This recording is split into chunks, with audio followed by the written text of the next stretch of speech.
যদি বলি তাহলে তো আপনি আবার মাইন্ড করবেন না। আপনার মানুষের লোকে যে আচরণ, বিশেষ করে ফ্যামিলির লোকের লগে এই আচার আচরণ আমরা মানুষদেরকে সহ্য করি। ছাগল একটা বোমা প্রাণী, সে সহ্য করবে কা? সে হয়তো অভিমান করে চলিয়ে গেছে।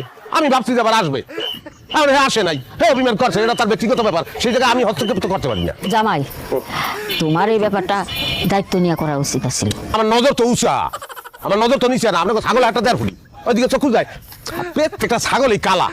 ওর মধ্যে একটা চলিয়ে গেলে বুঝবো তোরা, হ্যাঁ বুঝার ভালো কথা। এটা বাজেট করে না, বা 10,000 টাকা বেশি না। আমরা ছাগল একটা এক কালার করলাম, একটা কালা, একটা সাদা, একটা রানী গোলাপি, একটা কচুয়া। কথায় কথায় খালি টাকা, কোনো পেন্ট লাগবে না।